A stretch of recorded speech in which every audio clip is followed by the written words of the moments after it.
విశ్వరూపుడై ధరణి నీవు సాకార రూపమున వెలసి మూఢులను జ్ఞానులంజేయ బయల్పడినవో గురురాయా ఇదే నా మనపూర్వక వందనం. ఓం తత్సత్. రేపు మా పుట్టినరోజు పండుగ సందర్భంగా చాలామంది ఇక్కడికి వచ్చారు. ఈరోజు పౌర్ణమి సందర్భంగా మనం ఈరోజు మీటింగ్ చేసుకుంటున్నాము. రేపు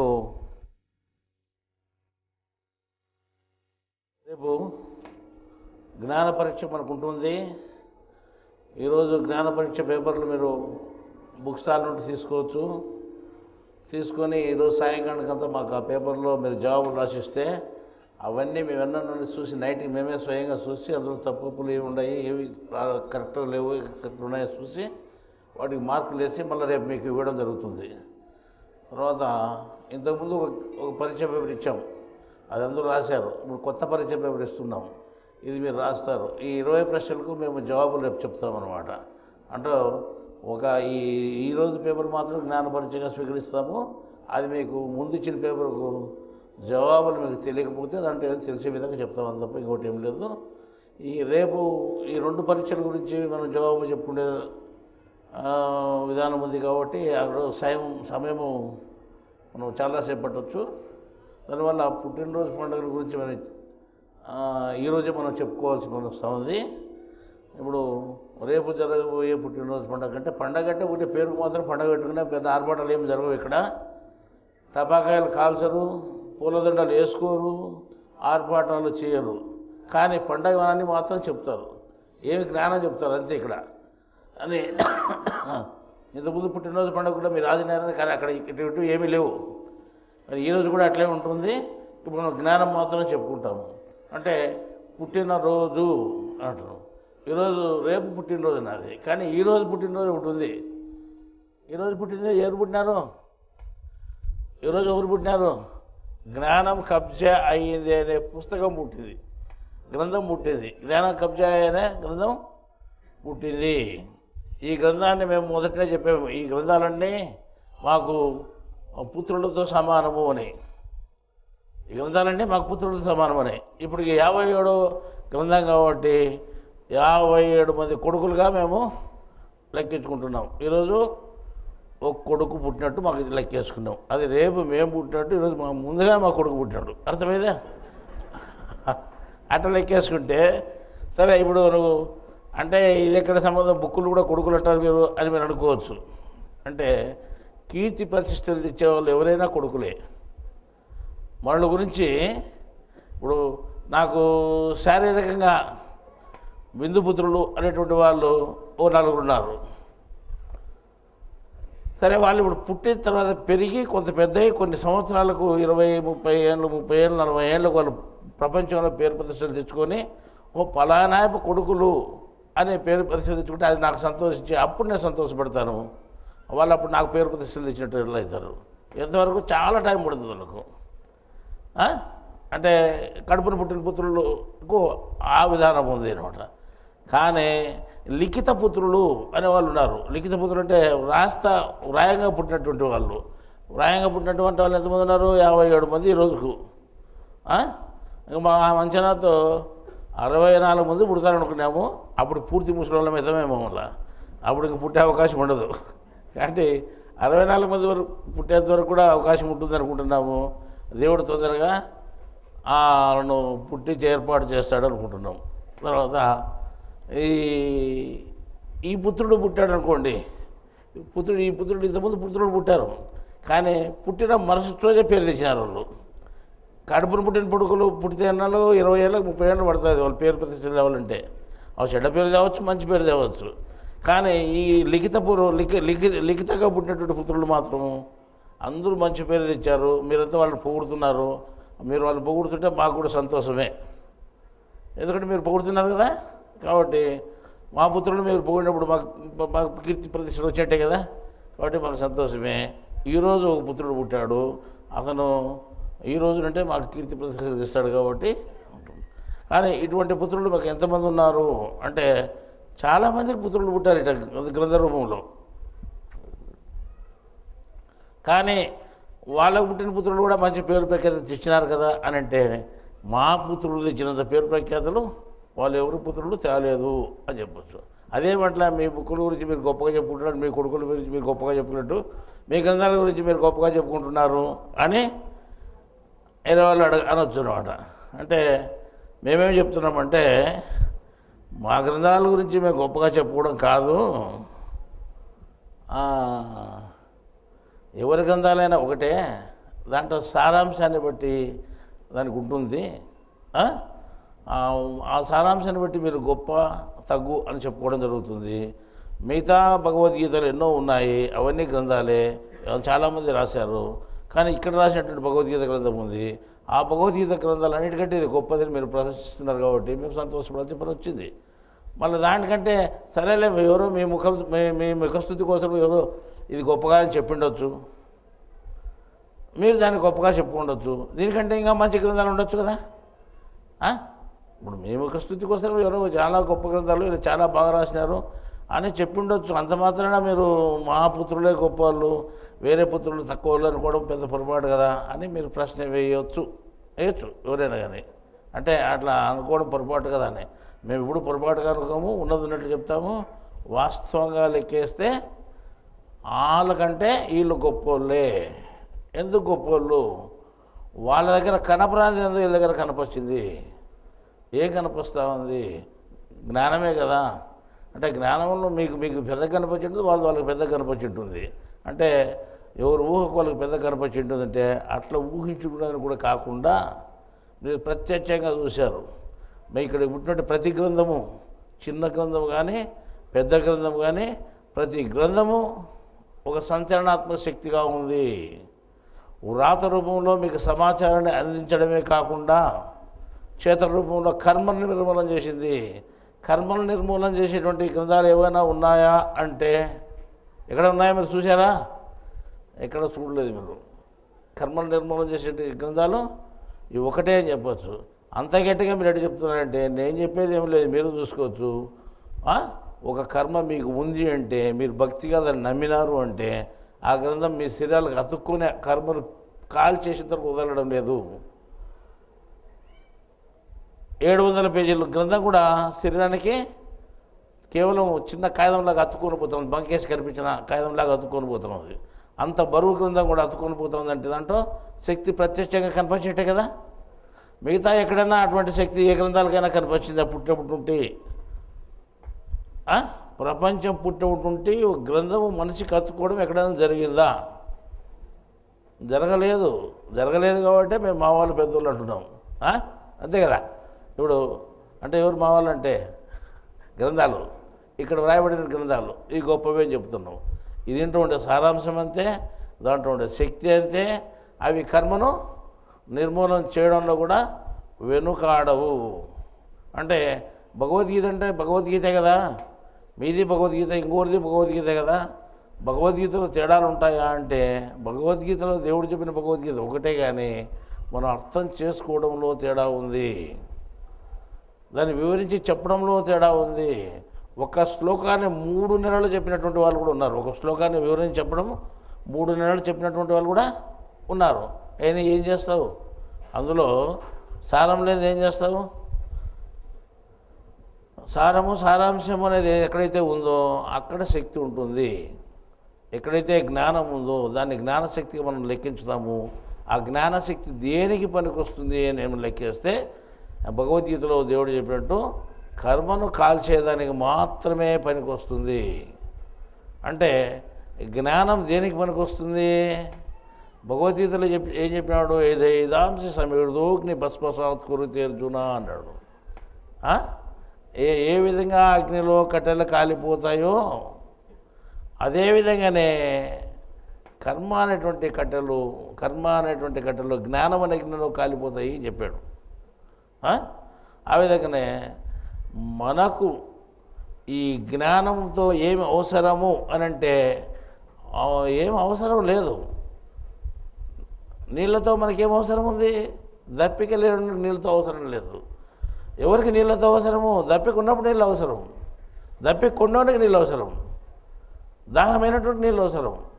కానీ కర్మ లేనోనికి జ్ఞానంతో అవసరం లేదు, కర్మ ఉన్నోనికంతా జ్ఞానం అవసరమే. దేనికి అవసరం? కర్మ జ్ఞానం, దాన్ని పోగొట్టుకునేదానికి అవసరం. దాహం తీర్చేదానికి నీళ్ళు ఏ విధంగా అవసరమో, కర్మను తీర్చేదానికి జ్ఞానం ఆ విధంగా అవసరము. సరే, ఒక గ్రంథములో, ఒక చిన్న గ్రంథం కానీ అది పెద్ద గ్రంథం కానీ, ఒక గ్రంథములో ఎంత జ్ఞానం ఉందని ఒక భగవద్గీత గ్రంథం తీసుకొని మనం చూస్తే అది జ్ఞానమే. కానీ మనకు అర్థమయ్యే జ్ఞానం ఎంత ఉంది అని చూస్తే ఒక్కొక్కరికి ఒక రకంగా అర్థమవుతుంది. అంటే తెలుగు భాషలో కొంతమందికి అర్థమవుతుంది, అరబ్ భాషలో కొంతమందికి అర్థమవుతుంది, తమిళంలో కొంతమందికి అర్థమవుతుంది, ఏదో భాషలో కొంతమందికి అర్థమవుతుంది. తెలుగులోనే 10 భగవద్గీతలు ఉన్నాయనుకుందాం, తెలుగు భాషలోనే మనకు అందరికీ అర్థమవుతుంది కదా. తెలుగు భాషలో ఉండే భగవద్గీతను ఒక్కొక్క దాన్ని బట్టి మనం సారాంశం చూస్తే ఒక దాంట్లో 10 పైసల శక్తి మాత్రమే ఉంటుంది, ఒక దాంట్లో 5 పైసల శక్తి మాత్రమే ఉంటుంది, ఒక దాంట్లో 20 పైసల శక్తి మాత్రం ఉంటుంది. ఈ రకంగా 20-25 పైసల శక్తి వరకు ఉండేటువంటి గ్రంథాలు ఉన్నాయి. కానీ అంతకు మించి ఉండేటువంటి గ్రంథాలు లేవు. ఇప్పుడు మనం ఇక్కడికి వచ్చిన త్రైత సిద్ధాంత భగవద్గీతను ఏ రకంగా లెక్కేసుకొని చెప్తున్నాము అని అంటే, ఇది శరీరానికి అతుక్కొని, ఇది కొత్త వింతగా ఉంటుంది కొంతమందికి. ఆ చూసిన వాళ్ళు చాలామంది ఉన్నారు, అవి అతుక్కున్నటువంటి వాళ్ళు కూడా చాలామంది ఉన్నారు. ఇక్కడ శరీరానికి అతుక్కొని ఆ కర్మను పూర్తి కాల్ చేసిన వరకు వదలకుండా ఉన్నటువంటి గ్రంథం కాబట్టి ఈ 99 పైసల శక్తి ఇందులో ఉంది. అంటే ఈ కేవలం 20-25 పైసల శక్తి ఉన్నటువంటి గ్రంథాలు దేశమంతా ఉంటే అంతకంటే మించి లేవు అని మనం అంటుంటే 99 పైసల వంతు జ్ఞానం ఇక్కడ ఉందని మీరు చెప్పడము అది సమంజసమేనంటే కంటికి కనిపిస్తుంది కాబట్టి సమంజసము అని చెప్తున్నాము. ఇది గొప్ప చెప్పుకోవడానికి కాదు, సత్యం చెప్పే నిమిత్తము మనం చెప్తున్నాము.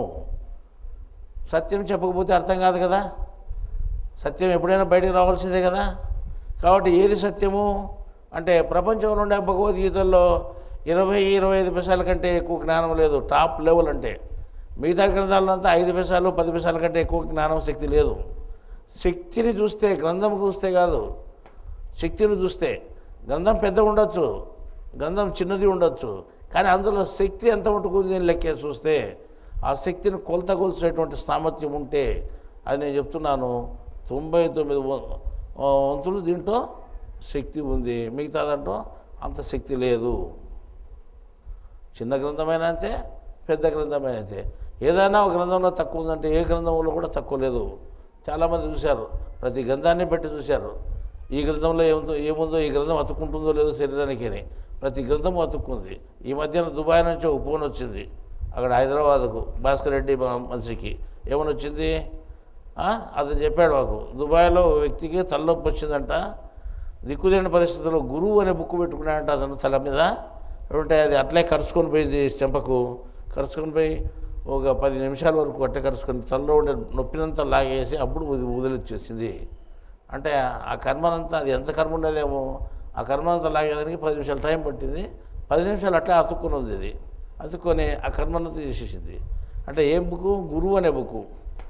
కేవలం గురువును మాత్రం గురించి చెప్పాము అక్కడ, అంతే కదా, గురువుని గురించి చెప్పాము. కానీ గురువుని గురించి చెప్పుకోవడంలో ప్రతి ఒక్కరూ నేను గురువు అని చెప్పుకుంటున్నారు దేశంలో, గురువు అని పేర్లు పెట్టుకున్నారు. కానీ ఇక్కడ మనం ఏం చేసామంటే మొట్టమొదటి ప్రార్థన చేయడమే. ఏం చెప్పినావు? విశ్వరూపుడై ధరణి నీవు సాకార రూపం వెలసి, ఓ గురురాయి ఇదే నాకు మనపూర్వకంగా వందరమని చెప్పినాం.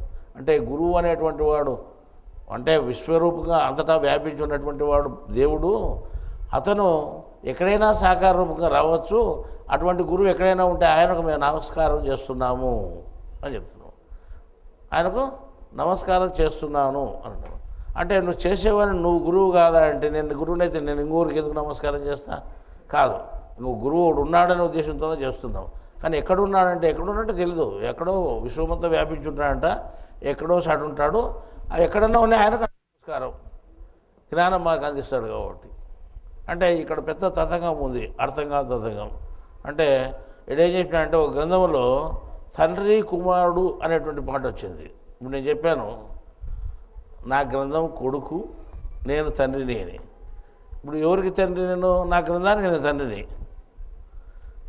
అంటే నువ్వు తండ్రివా? తండ్రి అని ఎవరిని పేరు పెట్టి పిలవద్దు అనేది ఒక చోట. ఇప్పుడు మనం ఆ ప్రశ్న తీసుకుంటాం. తండ్రి అని ఎవడు చెప్పుకోకూడదు, ఎవడు తండ్రి కాడు ప్రపంచంలో అనేది. మళ్ళీ ఆ మాటను అతిక్రమించి మనం చెప్పినట్టేనా? ఆ మాటను అతిక్రమించి చెప్పినట్టేనా అంటే, నేను ఆ మాటను అతిక్రమించి ఏమాత్రం చెప్పలేదు. నేను ఎవరికి తండ్రిని కాను, నా గ్రంథాలకు నేను తండ్రిని. ఎవరికి తండ్రిని కాదు, నా గ్రంథాలకు నేను తండ్రిని. సరే, ఇప్పుడు తండ్రి కుమారుడు, నేను కుమారుణ్ణి, నాకు తండ్రి ఒకడు ఉన్నాడు. నేను కుమారుణ్ణి, నాకు తండ్రి ఒకడు ఉన్నాడు. నాకు పుట్టినోళ్ళు ఇంకా ఉండొచ్చు, నాకు పుట్టినోళ్ళు వీళ్ళు అనుకుందాం. కానీ నేను కుమారుణ్ణి, నాకు తండ్రి అంటూ ఒకడు ఉన్నాడు. కాబట్టి నేను తండ్రిని చెప్పుకోవడానికి లేదు ఆ లెవెల్లో. నేను కుమారుణ్ణే ఎవరికి? నా తండ్రికి. సరే, ఆ తండ్రి ఎవరు అంటే, ఆ తండ్రి మనం చూసింటే ఇంకేమైనా అందరూ పబ్లిక్ అయిపోయింది. తండ్రిని ఎవరు చూడలేదు.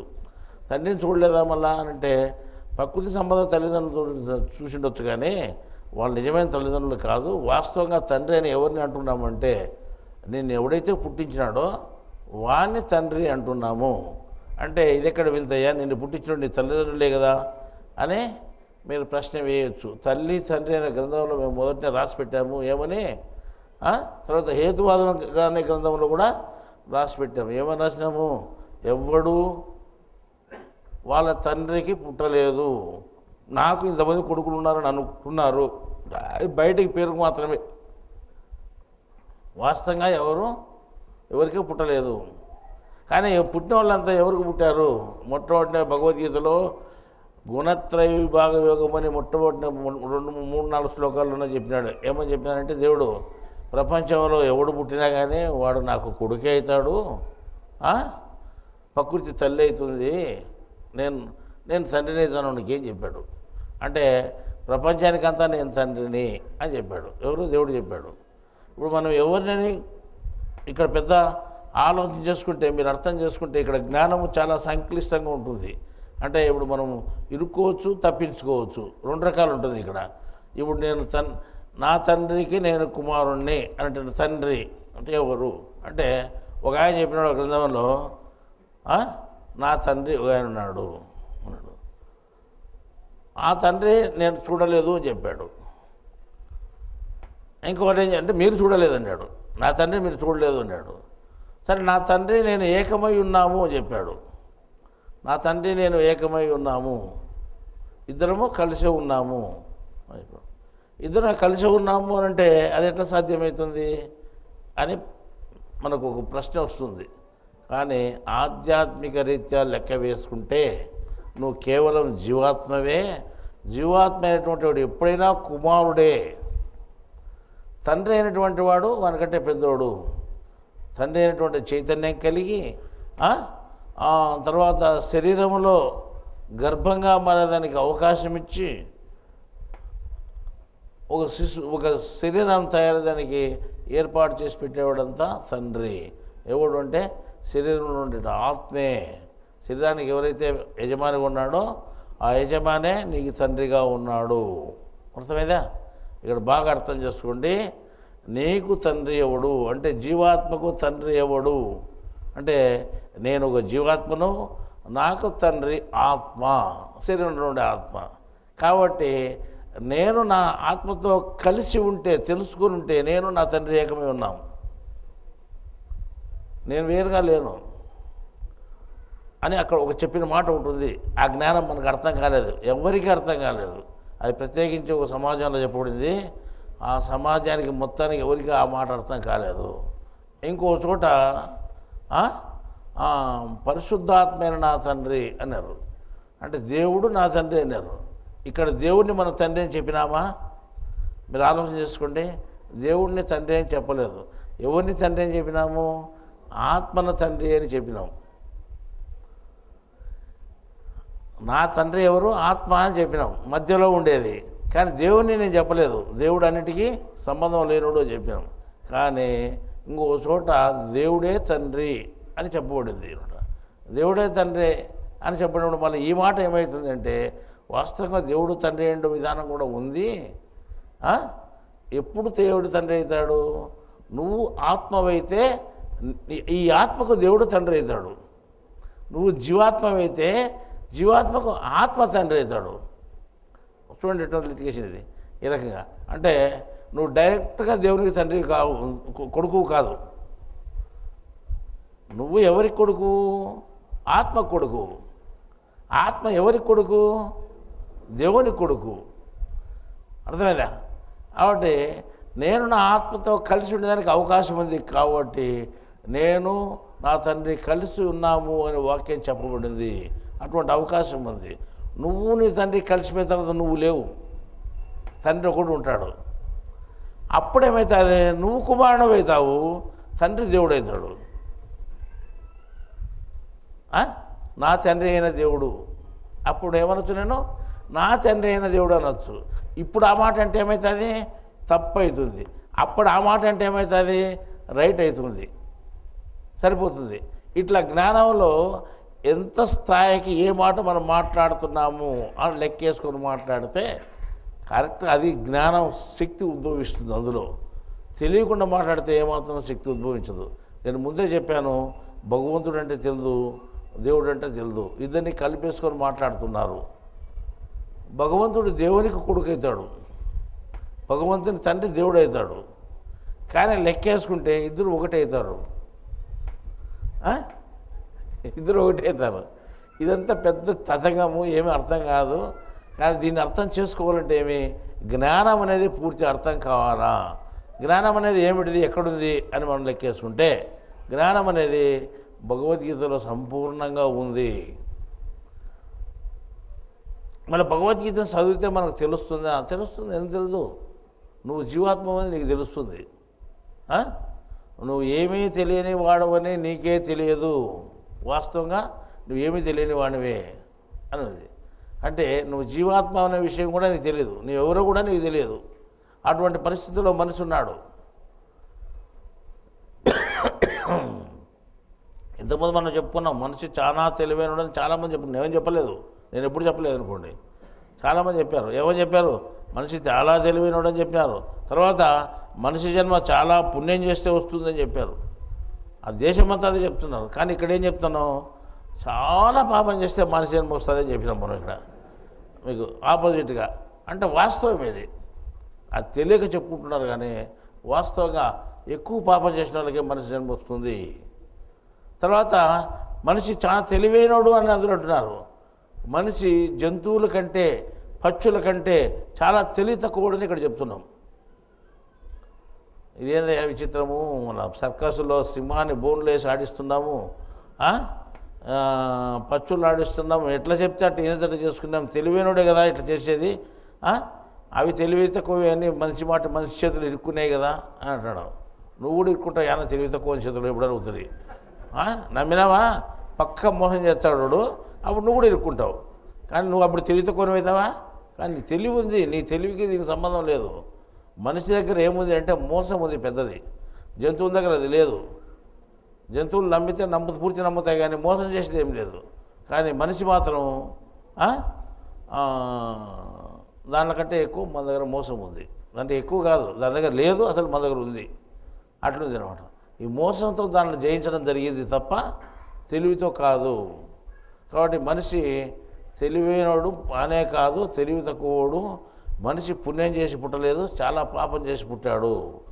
అది ఎందుకంటే అవి కర్మ అనుభవించేది తక్కువ, మనం అనుభవించేది ఎక్కువ. ఒక గాడిద పిల్ల ఉందనుకోండి, రోడ్లో పోతానంటే టక్కన ఒక బస్సు వచ్చి గుద్దింది, గాడిద పిల్ల చచ్చిపోయింది. గాడిద ఏం చేస్తా అంటే 2 నిమిషాలు 3 నిమిషాలు చూస్తుంది, లేదా ఒక 5 నిమిషాలు చూస్తుంది, ఇంకా అక్కడి నుండి వెళ్ళిపోతుంది, చచ్చిపోయింది, ఏం లేదు, ప్రయోజనం లేదని. మనమైతే 3 నాళ్ళు ఏడుస్తామా? అంత బిన్న ఉన్నాం. అంటే అది 10 నిమిషాలు 5 నిమిషాలు అనుభవించే బాధను మనం 3 రోజులు అనుభవిస్తాం. ఎవరు ఎక్కువ కర్మను అనుభవిస్తున్నారు? మనమే ఎక్కువ కర్మను ఇస్తున్నాం. అప్పుడు ఎక్కువ పాపం చేసిన వాళ్ళు మనమే. అడవిలో జంతువులు కూడా అంతే. ఒక క్రూర మొగం వచ్చి చక్కన ఒక పిల్లని ఎత్తుకొని పోతా అనుకోండి, అప్పుడు ఒక్కరు వచ్చి విడిపించుకోవాలని చూస్తుంది, సాధ్యం కాదు, వదిలేసి వెళ్ళిపోతుంది. అది ఓ జంతువు చిన్న పిల్ల నడచలేకపోతే చీకట పడుతూ ఉంటే వేరే మృగాలు వస్తాయి, క్రూర మృగాలని నడిపించుకొని పోవాలని చూస్తుంది, అది నడచలేకపోతే వదిలేసి వెళ్ళిపోతుంది. లేదు, మనం దానికోసమైనా చచ్చిపోతాం, బాధపడతాం. ఈ రకంగా వాటికి ఉండేటివి ఈ బంధనాలు ఉన్నాయి చూడు, చాలా తక్కువ. కర్మ బంధనాలు చాలా తక్కువ. కాబట్టి అవి మనకంటే తక్కువ పాపం చేసే, మనం వాటికంటే ఎక్కువ పాపం చేసి పుట్టాము అని మనం ఓ లెక్కలో చెప్పుకోవచ్చు. ఇప్పుడు మనం ముఖ్యంగా చెప్పుకునేది ఏమి అంటే, ఇప్పుడు జ్ఞానము అనేది ఒకటి ఉంది, అది దేనికి పనికి వస్తుంది, అది దేనికి శత్రువు, అది మనకి ఎందుకు అవసరము. ఇప్పుడు మీరంతా జ్ఞానము అంటున్నారు, ఇది ఎందుకో ఏమో ఎందుకు ఏమవసరము, మన కూటికి వస్తుందా, కురాకు వస్తుందా, బువ్వకు వస్తుందా, నీళ్ళకు వస్తుందా అని అడుగుతారు కొంతమంది. మేము కూటికి కురాకు బువ్వకు నీళ్ళకు వస్తుంది ఎక్కడ చెప్పలేదు జ్ఞానం. అవన్నీ నీ కర్మను బట్టి అవన్నీ వస్తాయి. ఆ కర్మను లేకుండా చేసేదానికి ఇది ఉంది. ప్రతి ఒక్కటి మనిషికి కర్మను బట్టి జరుగుతూ ఉంటుంది. ఆ జరిగే కర్మను లేకుండా చేసే విధానం ఇందులో ఉంది. ఏమిట్లో? జ్ఞానంలో. కాబట్టి కర్మకు వ్యతిరేకం ఏదైతే ఉందో అది మనకు అవసరము అని మనం స్వీకరిస్తున్నాం. ఇది జ్ఞానము. కర్మకు వ్యతిరేకమైనది జ్ఞానము అయితే, ఇప్పుడు మళ్ళా మేము చాలా కాలం నుండి జ్ఞానం తెలుసుకుంటున్నాము, మేము అనుభవించే కర్మ కొద్దిగా కూడా పోలేదు కదా అంటున్నారు కొంతమంది. అంటే నువ్వు వాస్తవమే జ్ఞానం తెలుసుకుంటున్నావు, కానీ నువ్వు తెలుసుకునే జ్ఞానంలో దాన్ని తీసివేసే శక్తి ఉందో లేదో అది చూసుకోండి. నువ్వు తెలుసుకునేది జ్ఞానమే, జ్ఞానం కావాలని నువ్వు ప్రయాసపడుతున్నావు. 30 ఏళ్ళ నుంచి నేను జ్ఞానం తెలుసుకున్నాను, నాకు ఒక్క రవ్వ కూడా కర్మ పోలేదు, ఏ కర్మ ఉంటే నేను అది అనుభవిస్తున్నాను, నేను తెలుసుకునేది మళ్ళీ జ్ఞానం, మీరు జ్ఞానం వల్ల పోతా అంటే మనకి ఏం పోలేదే నా కర్మలు అంటారు. అంటే కొంతమంది ఏమంటారంటే జ్ఞానం కర్మలు పోయేదానికే నువ్వు జ్ఞానం తెలుసుకోవద్దు అని కొంతమంటారు. కర్మలు పోవాలనే ఉద్దేశంతో తెలుసుకోవద్దు అని అంటున్నారు. వాస్తవమే అది. నేనేం చెప్తానంటే ఏ ఉద్దేశంతో తెలుసుకున్నా కానీ ఈ జ్ఞానం అనేది కర్మలు నిర్మూలన చేసేదానికే ఉంది, ఇంకో పని లేదు దానికి. నువ్వు దానం అంతా నెత్తినెత్తుకొని స్టాక్ పెట్టుకుని ఏం చేస్తావు? అట్లా పెట్టుకునే ఊరిని ఉండేది, అది అట్లా పెట్టుకునే ఏం ప్రయోజనం కూడా లేదు. అట్లా పెట్టుకునే అది ఊరుకునే ఉండేది కూడా కాదు. దాని పని ఏమి? అగ్గి పని ఏమి? దానికి ఆనుకొని ఏదైతే ఉందో దాన్ని అంతా కాల్చేసే పని అగ్గిది. అది పొట్టుబండి కట్టెబండి ఏదన్నా కానీ దాన్ని కాల్చేసే పని అగ్గి యొక్క ధర్మం. జ్ఞానం యొక్క ధర్మం ఏమి? కర్మను కాల్చేది జ్ఞానం యొక్క ధర్మం. నువ్వు తెలుసుకునేది నిజమైన జ్ఞానమే అయితే 30 సంవత్సరాల నుంచి నీ కర్మలు పోవాలి అక్కడక్కడ. కొత్తది వచ్చినా పర్వాలేదు, పాత పోతూ ఉండాలా. లేదు పాతి పోకుండా అంటే నువ్వు అనుభవిస్తూనే ఉన్నావు అనుకోండి, మళ్ళీ నీకేం ప్రయోజనము తెలుసుకొని ఏం ప్రయోజనం లేదు. అటువంటి జ్ఞానం తెలుసుకునేదానికంటే ఊరికనే ఉండడం మంచిది. మళ్ళీ మీరు అయితే మా జ్ఞానం మంచిదిగా అంటారు, మీ జ్ఞానం మంచిదా అని అడగచ్చు. మంచిదా కాదా అని చెప్పేదానికి నువ్వు ప్రాక్టికల్గా నువ్వు చూసుకో. నీళ్లు తాగితే దప్పికి తీరినాయి అనుకోండి, ఉప్పు నీళ్ళు తాగితే ఏమవుతుంది? ఇంకా దప్పికితాయి. మంచినీళ్ళు తాగితే ఏమవుతుంది? దప్పికి తీరుతాయి. ఉప్పు నీళ్ళు తాగితే ఏమవుతుంది? తాగినా ఏం ప్రయోజనం లేదు.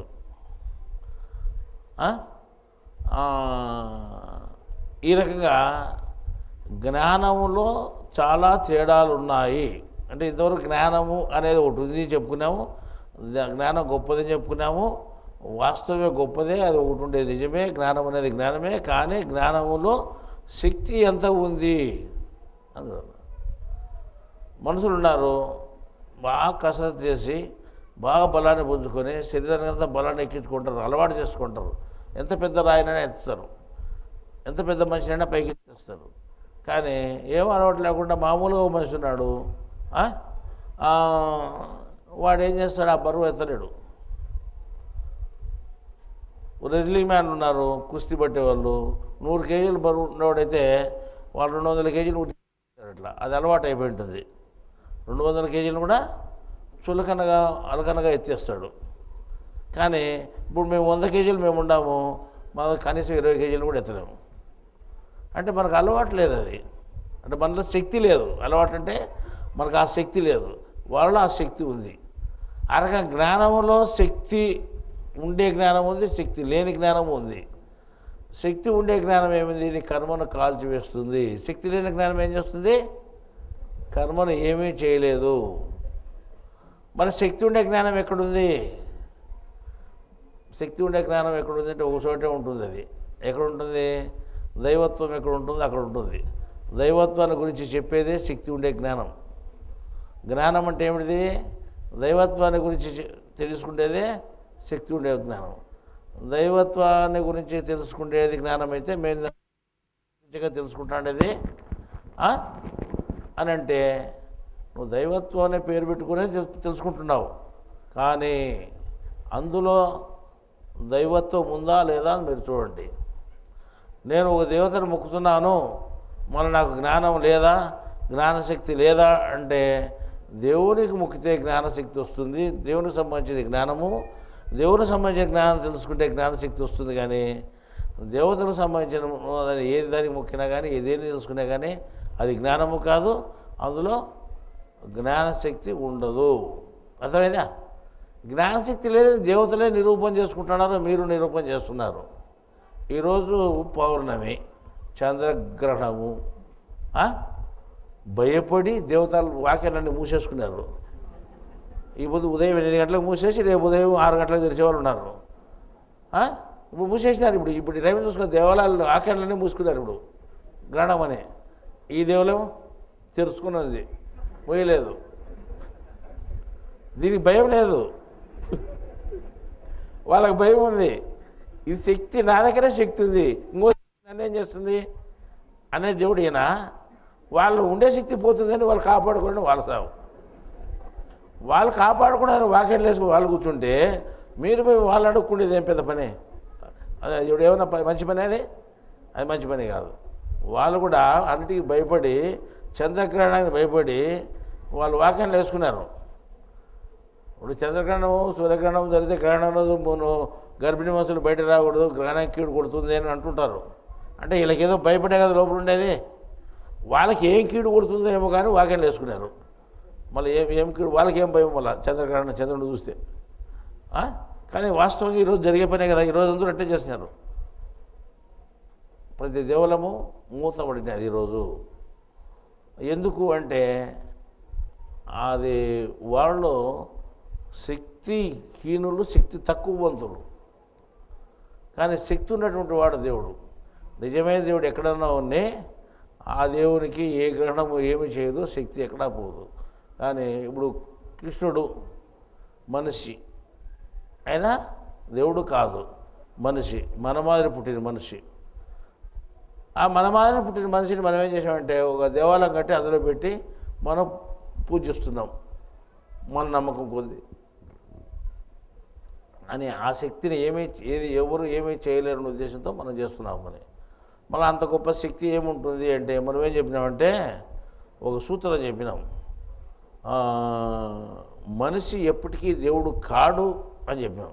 మనిషి ఎప్పటికీ దేవుడు కానప్పుడు ఆ యొక్క మనిషిని దేవుడిగా నువ్వు ఎందుకు పెట్టుకున్నావు అని క్వశ్చన్ వేయచ్చు.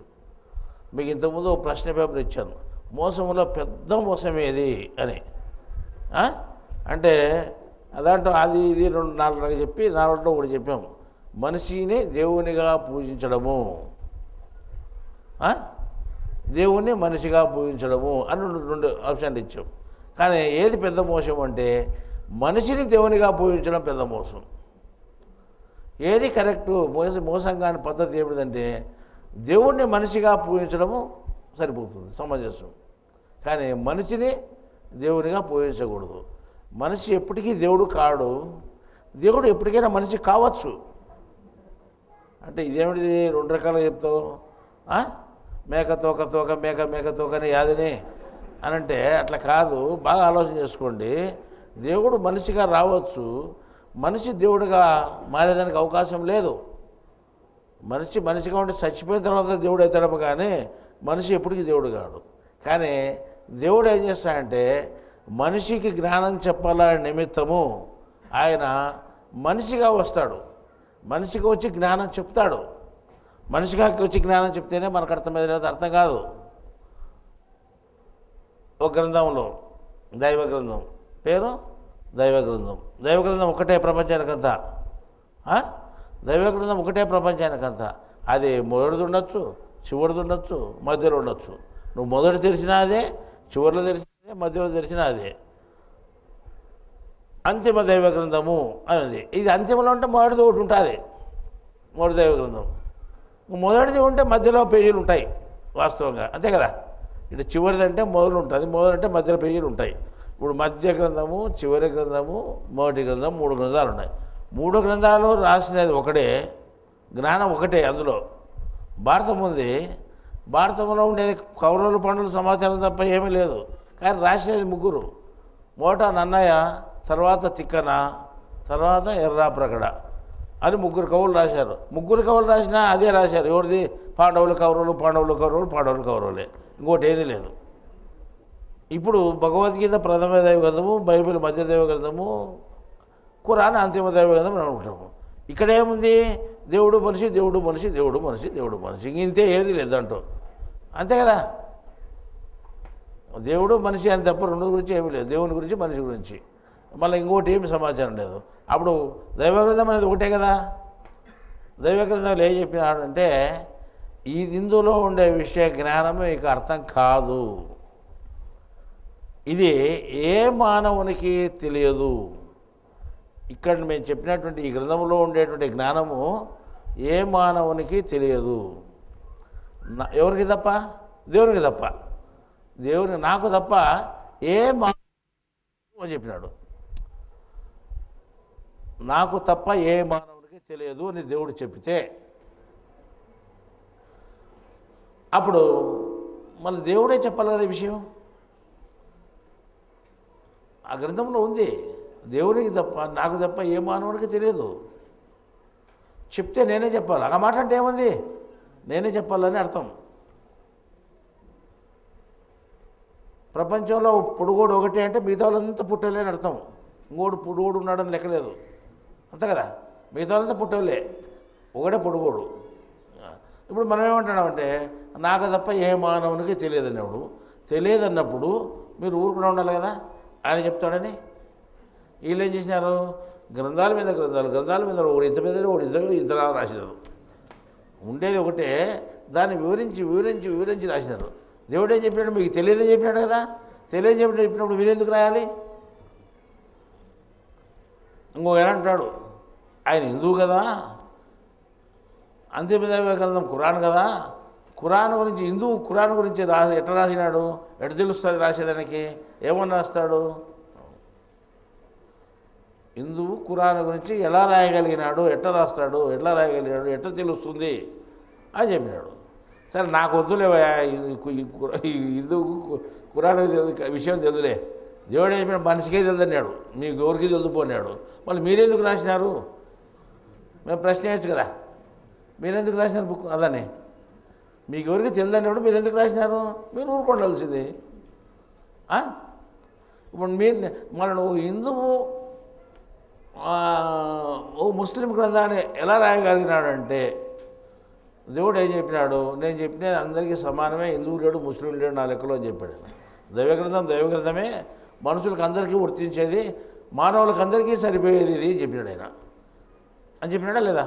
కాబట్టి మనిషి దాని గురించి చెప్పుకోవచ్చు, మాట్లాడవచ్చు, కానీ వివరించి చెప్పే స్తోమత ఏ మనిషికి లేదు. దేవుని జ్ఞానాన్ని వివరించి చెప్పే స్తోమత ఏ మనిషికి లేదు. బాగా వినండి. ఇప్పుడు మీరు ప్రశ్న వేయచ్చు, ఏమనేలా? నువ్వు ఎదురు కూర్చొని చెప్పాను, నువ్వు మనిషివే కదా, మరి దేవుని జ్ఞానం గురించి నేను బాగా క్లియర్గా చెప్తున్నాను, అది బాగుంది, మా బుక్కులన్నీ కరెక్ట్గా ఉన్నాయని చెప్తున్నావే, మనం ఏంటో చెప్పినావు అని అడగచ్చు. మీరు అడగాల, ప్రశ్న అడిగితేనే సరిపోయేది. నేను ఇంతకుముందు చాలా ముందు చెప్పినా, ఈ ప్రశ్న మీరు అడగల, ఆ ప్రశ్నకి జవాబు ముందే చెప్పినాను. ఏ గ్రంథము మనిషిగా నేను రాయలేదు. చెప్పినానా మనిషిగా నేను రాసినాయని? నాకేమీ తెలియదు. నేను చదువుకునేది 11వ తరగతే. నేను ఏ ఆశ్రమానికి వెళ్ళలేదు, ఏ గురువు దగ్గరికి పోలేదు, ఎక్కడ బుక్కులు చదవలేదు, ఏ గ్రంథం చదవలేదు. నాకు ఎట్లా తెలుస్తాయి? నాకేం తెలియదు వాస్తవంగా. మీకు చెప్పేప్పుడు కూడా నేను కూడా వింటున్నా ఓ వ్యక్తిగా అని చెప్పాను. జ్ఞాపకం పెట్టుకోండి, మీరు విన్నారు లేదో మాట. మీరు ఎలా వింటున్నారో నేను కూడా అలానే వింటున్నాను అని చెప్పాము. ఇప్పుడు చెప్పేవాడు ఎవడు? అది తెలిసినోడు ఎవడో. ఆ తెలిసినోడు నాకు తెలుసు, నాకు తప్ప ఎవరు తెలుసన్నాడు కదా. మనం వాడే చెప్తా ఉంటే మనం వింటాం. నేను చెప్పినాను ఎవరికైనా? నేను ఎప్పుడూ చెప్పలేదు. గ్రంథాలు నేను రాసినాయని చెప్తున్నానా? నాకు ఏది తెలియదు విషయము రాస్తూ ఉంటే తెలుస్తూ ఉంటుంది.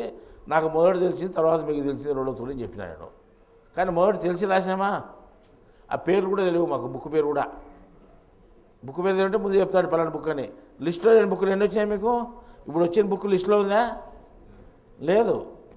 ద్రావిడ బ్రాహ్మణ బుక్ 15 రోజుల ముందు లిస్టులో ఉందా? లేదు. లిస్టులో లేని బుక్లు వెంటనే వచ్చినాయి, లిస్టులో ఉండే బుక్కులు రాలేదు ఇంతవరకు. మళ్ళీ ఇవన్నీ చూసుకుంటే మనకు సంబంధం లేని విషయము. అర్థమైందా? నా సంబంధం లేని విషయం అయితే నాకే పుట్టినది బుక్ నువ్వు చెప్పినావు కదా అని మీరు ప్రశ్న చేయొచ్చు. ఇది కూడా ప్రశ్నే కదా, అది కూడా ప్రశ్నే కదా. నేను చెప్పినానా? అవును, నేను చెప్పినానా? ఇప్పుడు అపరిచితుడు అయిపోయినాడు. ఎవడు చెప్పినా తెలుసు. మీకు పూర్తి మతి తప్పిపోతుంది. ఎవడు చెప్పినా తెలుసు. ప్రతి మనిషిలోనూ ఇద్దరు ఉన్నారు. ఒకడు యజమాని, ఒకడు గుమస్తా. గుమస్తా నీవు, ఎవరు? జీవుడు. యజమాని ఆత్మ. ఇద్దరిని చూసేవాడు ఒకడు ఉన్నాడు. వాడు యజమాని కాదు, గుమస్తా కాదు, ఇద్దరు చూస్తున్నాడు. ఎవడెట్టున్నాడు, ఏం కథ అని. వాడోడు ఆ పరమాత్మ. అర్థమైందా? పరమాత్మ. ఇప్పుడు నేను ఎవరు చెప్తాను? ఇప్పుడు నేను ఇక్కడ ఒక వ్యక్తి వచ్చాడు. మన కథ తెలిసి పెడతాం, ఇంకొకరి కథ చెప్తాం బాగా మీకు అర్థమయ్యేటట్టుగా. ఒక ఆయన వచ్చాడు. ఆయన ఏం చెప్పినాడంటే, ఆయన వాత పెట్టేటప్పుడు అబ్బా అని అడిగినాడు. వాత పెట్టేటప్పుడు వాత పెట్టినారు రోజు అబ్బా అని చురుకు కరిచినాడు. అంటే వాత చురుకు తగిలింది, బాధపడ్డాడు ఆయన. అర్థమైందా? ఇప్పుడు మనం బాధపడినోడు అని చెప్పాలా? జీవుడే. దాంట్లో అనుమానం లేదు. బాధలనే పిచ్చాడు వాడే. ఎవడు? జీవుడు. కాబట్టి జీవుడు. తర్వాత ఎవరికి తెలియని జ్ఞానం చెప్పినాడు, అదే మనిషే. ఎవరికి తెలియని జ్ఞానం చెప్పాడు? ఆత్మ యజమాని చెప్పాలా? వాడు దేవుడు చెప్పాడు. మళ్ళీ నేను ఏం చేసేవాడిని కాదని చెప్పినాడు మొదటినే. మనం కరెక్ట్గా మతి పెట్టుకోండాలి. దేవుడు ఏమీ చేయడు, ఏం మాట్లాడు, అది మతి పెట్టుకోండాలి. తను చెప్పిస్తాడు కదా, తను చెప్పాడు. జ్ఞానం చెప్పినాడు ఎవరు? ఆత్మ. కానీ ఆత్మ ఒక శరీరానికి అధిపతి. ఇప్పుడు మళ్ళీ జ్ఞాపకం పెట్టుకోండి, బాగా జ్ఞాపకం పెట్టుకోండి మీరు. ఆత్మ శరీరానికి మాత్రమే అధిపతి. శరీరం బయట అధిపతి కాదు, బయట ప్రకృతికి అధిపతి కాదు. ప్రకృతికి అంత అధిపతి ఎవరు? దేవుడు. ప్రకృతికి అంత భర్త ఎవడు? దేవుడు. అర్థమైందా? ఎప్పుడైతే వాత పెట్టినప్పుడు అబ్బా అని అరిసిన వ్యక్తి ఎవరికీ తెలియని జ్ఞానాన్ని బాగా సులభంగా చెప్పగలిగినాడు. ఇప్పుడు జీవాత్మ, అప్పుడు ఆత్మ. ఒకప్పుడు సముద్రం చెల్లిపోయింది, మునిగిపోతాము అనే తుఫాన్లు వేసింది, ఎంత గందరగోళమైంది, ప్రకృతి బీభత్సంగా తయారైపోయింది. మరణం తప్ప రెండోది లేదు. అటువంటి సందర్భాలు చాలాసార్లు జరుగుతాయి. ఇంకా మనం తప్పదు, మరణం అని తట్టుకుంటుంది.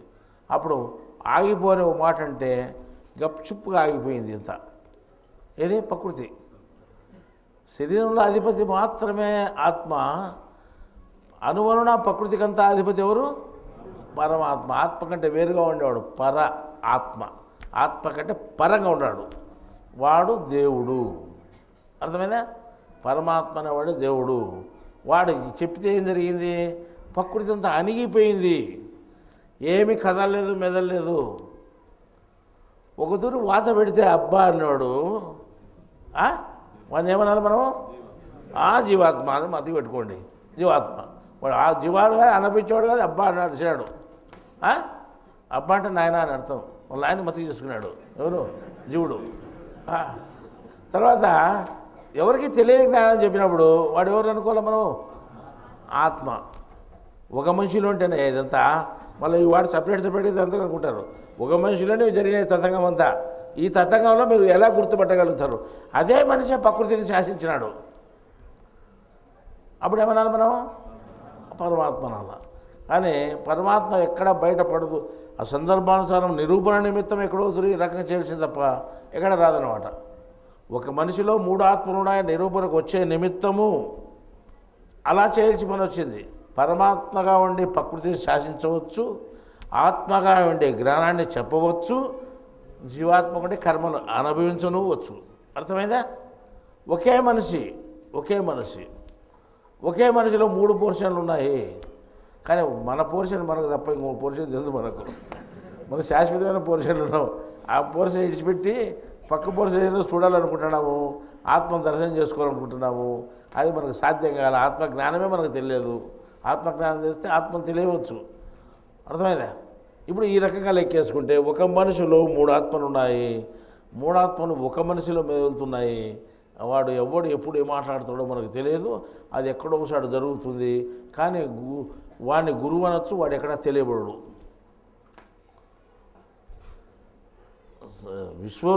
విశ్వమంతా వ్యాపించినటువంటి వాడు ఒక ఆకారంలోకి వచ్చి, సాకార రూపంలోకి వచ్చి జ్ఞానాన్ని బోధించినప్పుడు వాడిని గురువుగా నేను నమస్కారం చేస్తున్నాను అన్నాం.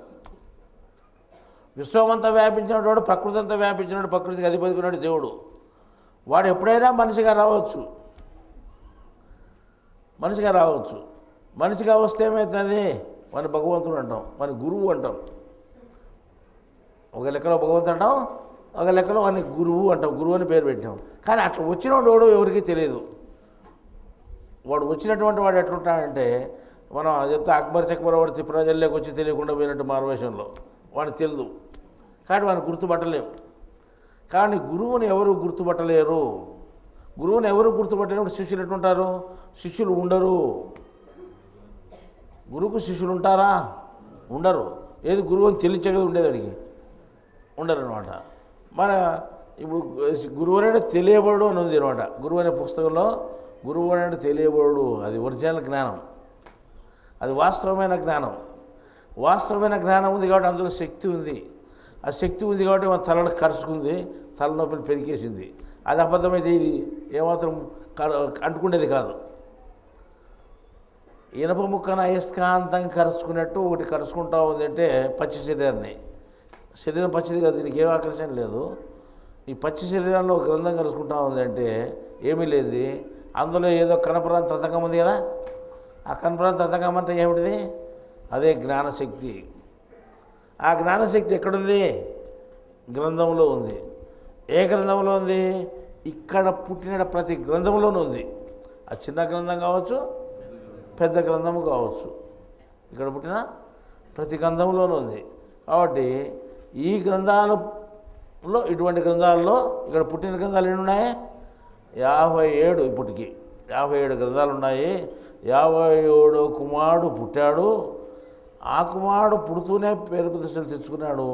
చాలామంది ఆ పుస్తకం చదివి, ఆ గ్రంథం చదివి చాలామంది ఏమంటున్నారు? చాలా బాగుంది, చిన్న గ్రంథమైనా కానీ చాలా బాగుంది ఇది అంటున్నారు. అది వాస్తవంగా ఉండేదంతే.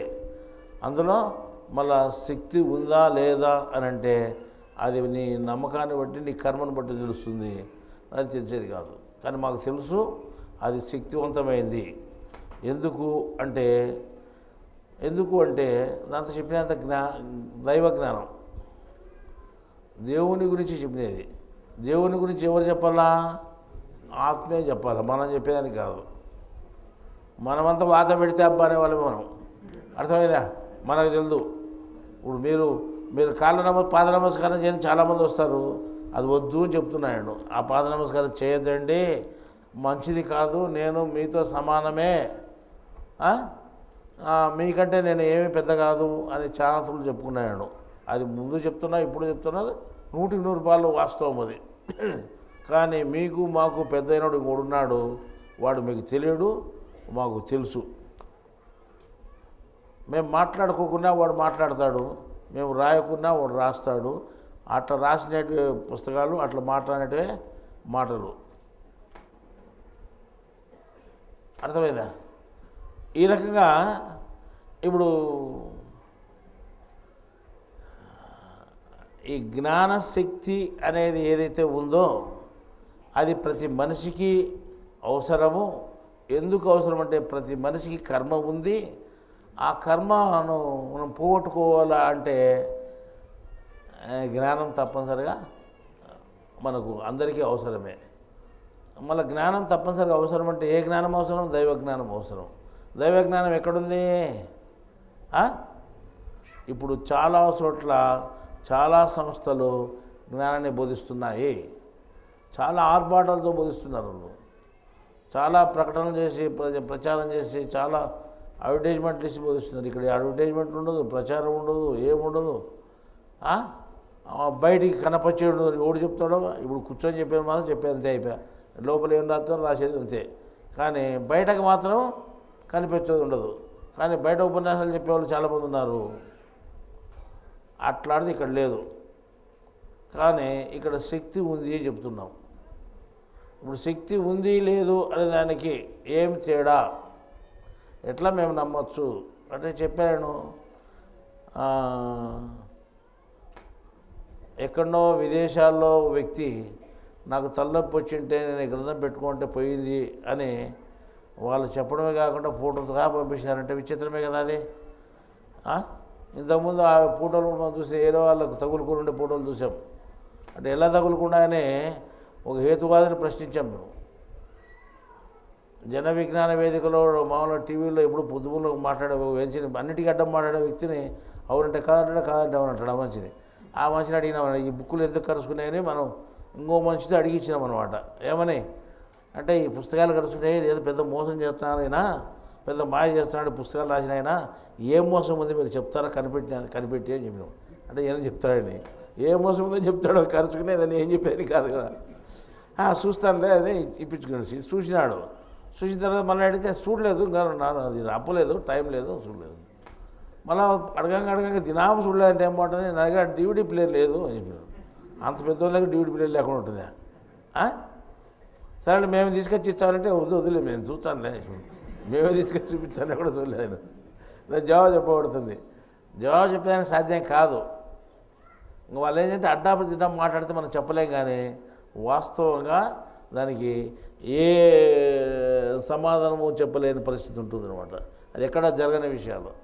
మనమేం చెప్తున్నాము, ఒక వ్యక్తికి ఒక కర్మ ఉంటే ఆ కర్మ ఎంత ఉందని తెలియదు, ఎంత ఉందని ఆ మనిషికి తెలియదు. పూర్తి అనుభవించేందుకు అర్థం కాదు.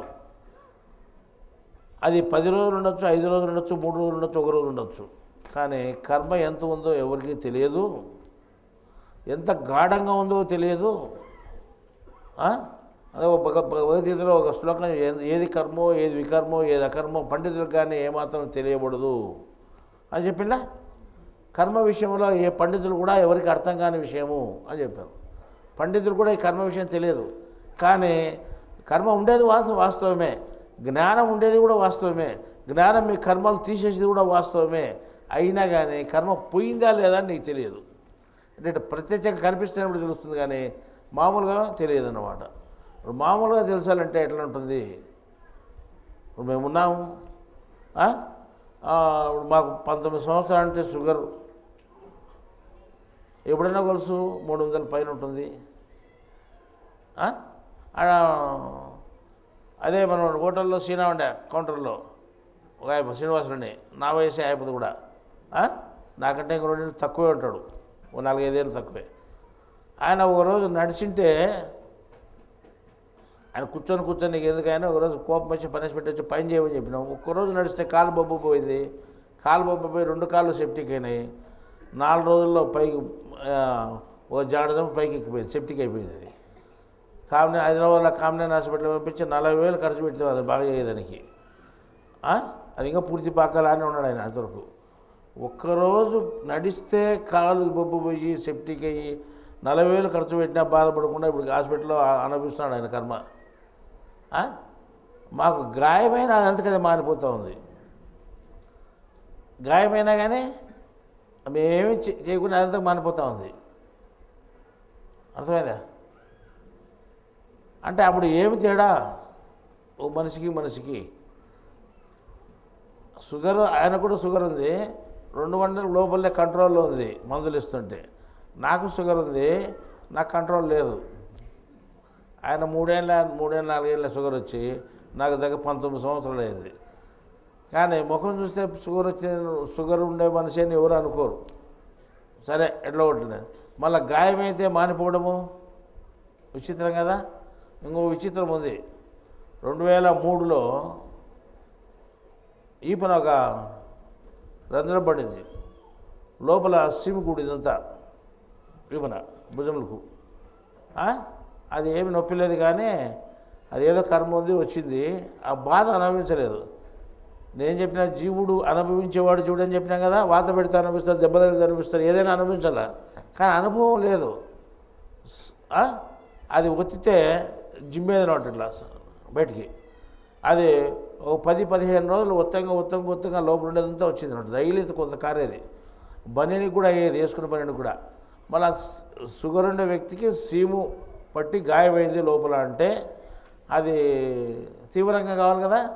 అది కాలేదు. 10-15 రోజుల పైన అంతకది ఏం సీము రాకుండా ఎండిపోయింది, అయిపోయింది. అటుకి ఆ రంధ్రం అట్లే ఉంది ఇప్పుడు కూడా.